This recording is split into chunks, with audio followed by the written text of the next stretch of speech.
नमस्कार। आज हम एआई की दुनिया के उस एक पल के बारे में बात करने वाले हैं जिसने सच में सब कुछ बदल दिया। वो पल जब मशीनों ने भाषा को असल में समझना शुरू किया। हम बात कर रहे हैं बर्ट की, एक ऐसा मॉडल जिसने एआई के लिए पढ़ने के मायने ही बदल दिए। तो चलिए इस कहानी में थोड़ा और गहरा उतरते हैं। एक पल के लिए इस सवाल पर सोचिए। जब हम कोई वाक्य पढ़ते हैं तो हम सिर्फ शब्दों को एक कतार में नहीं देख रहे होते। हम उनके बीच के कनेक्शन को, उनके कॉन्टेक्स्ट यानी संदर्भ को समझते हैं। और यही वो जादू है जिसे एआई सालों से सीखने की कोशिश कर रहा था। और यहीं से बर्ट की कहानी की शुरुआत होती है। देखिए, बर्ट से पहले के जो एआई भाषा मॉडल्स थे वो काफ़ी स्मार्ट थे, पर उनमें एक बहुत बड़ी कमी थी। उनका भाषा को समझना कुछ ऐसा था जैसे किसी अंधेरे कमरे में चीज़ों को टटोलना। उन्हें कभी भी पूरी तस्वीरें एक साथ नहीं दिखती थीं। पुराने मॉडल्स एक ही दिशा में पढ़ते थे, हमेशा बाएं से दाएं। अब सोचिए अगर किसी को एक किताब बस एक एक शब्द करके पढ़ने को दी जाए और उन्हें कभी भी पीछे मुड़कर या आगे झांकने की इजाजत न हो, वो वाक्य का असली मतलब कैसे पकड़ेंगे? जैसे स्लाइड पर जो उदाहरण है, बैंक शब्द का मतलब नदी का किनारा है या पैसों वाला बैंक। जब तक पूरा वाक्य सामने ना हो, ये जानना नामुमकिन है। तो यहाँ सबसे बड़ी बात ये निकल कर आती है कि सारा खेल कॉन्टेक्स्ट का है। सिर्फ एक दिशा में देखने की वजह से एआई भाषा की गहराई और उसकी बारीकियों को पकड़ ही नहीं पा रहा था। ये एक बहुत बड़ी पहेली थी जिसका हल मिलना बहुत जरूरी था। और फिर मैदान में उतरा बर्ट, जो इस एक तरफा पढ़ने वाली समस्या का एक जबरदस्त समाधान लेकर आया। बर्ट के पास एक ऐसी सुपर पावर थी जिसने आते ही पूरा खेल बदल दिया। इसका पूरा नाम ही इसकी पूरी कहानी बता देता है।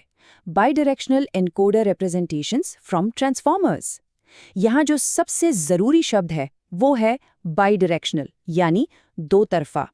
ये पुराने एक तरफा तरीकों से बिल्कुल उल्टा है। और यही वो चाबी थी जिसने एआई के लिए भाषा की समझ का एक नया दरवाजा खोल दिया। इसे ऐसे समझते हैं जैसे हम इंसान पढ़ते हैं। हम सिर्फ अगला शब्द क्या होगा ये नहीं सोचते, हम पूरे वाक्य को एक साथ देखते हैं ताकि उसका सही सही मतलब समझ सकें। बर्ट ने मशीन को ठीक यही करना सिखाया। वो एक दिशा में देखने के बजाय एक ही समय में दोनों दिशाओं में देखने लगा। तो सवाल ये उठता है कि बर्ट ने ये कमाल किया कैसे? इसका राज छिपा है इसकी अनोखी ट्रेनिंग में, जिसे हम दो बड़े ही आसान और मजेदार खेलों की तरह समझ सकते हैं। बर्ट को ट्रेन करने के लिए दो स्मार्ट खेल खिलाए गए। पहला खेल है खाली जगह भरो, जिसे टेक्निकली मास्क्ड लैंग्वेज मॉडलिंग कहते हैं।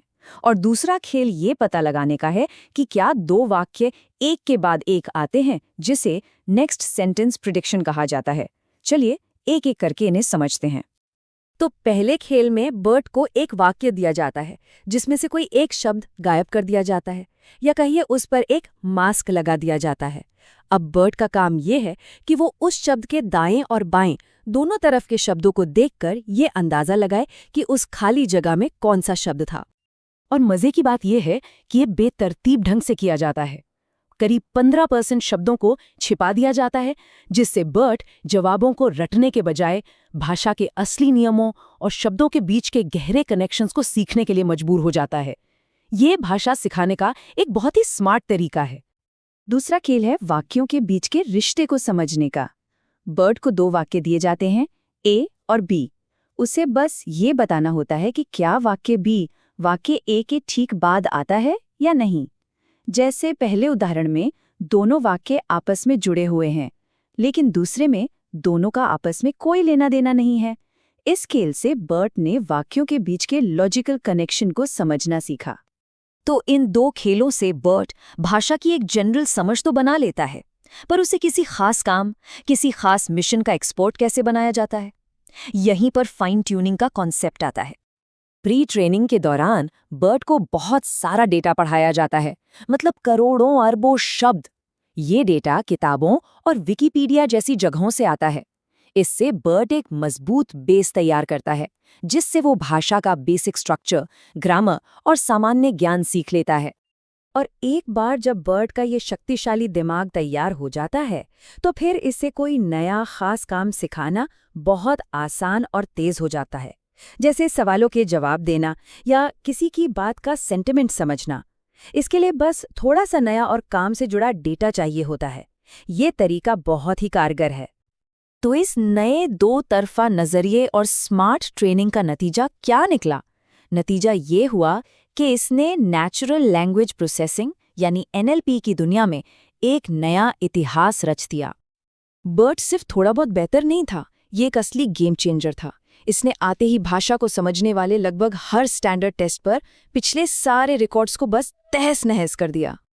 असल में जब ये रिलीज हुआ तो बर्ट ने एक दो नहीं बल्कि पूरे 11 अलग अलग नेचुरल लैंग्वेज प्रोसेसिंग के कामों पर नए state of the art results दिए, यानी उस समय के सबसे बेहतरीन नतीजे, पूरे 11। इस टेबल पर एक नजर डालिए। ये कुछ बड़े बेंचमार्क्स पर बर्ट का प्रदर्शन दिखाती है। और ये जो सुधार थे ये मामूली नहीं थे। एक जगह 4% से ज्यादा की छलांग, दूसरी जगह 5% से ज्यादा। AI की रिसर्च की दुनिया में ये बहुत बहुत बड़ी छलांग मानी जाती है। तो आखिर में बर्ट ने एक बात बिल्कुल साफ कर दी कि अगर मशीनों को भाषा सच में सिखानी है तो उन्हें पूरी तस्वीर दिखानी होगी, आगे की भी और पीछे की भी। ये सिर्फ एक छोटा मोटा सुधार नहीं था, ये सोचने के तरीके में एक बहुत बड़ा बदलाव था। बर्ट ने AI को कॉन्टेक्स्ट समझने में एक बहुत बड़ी छलांग लगाने में मदद की। लेकिन क्या सिर्फ कॉन्टेक्स्ट को समझना ही सच्ची समझ है? ये हमें एक बड़े सवाल पर लाकर छोड़ देता है। मशीनों के लिए भाषा को सच में समझने की दिशा में अगला कदम क्या होगा? इस पर सोचिएगा जरूर।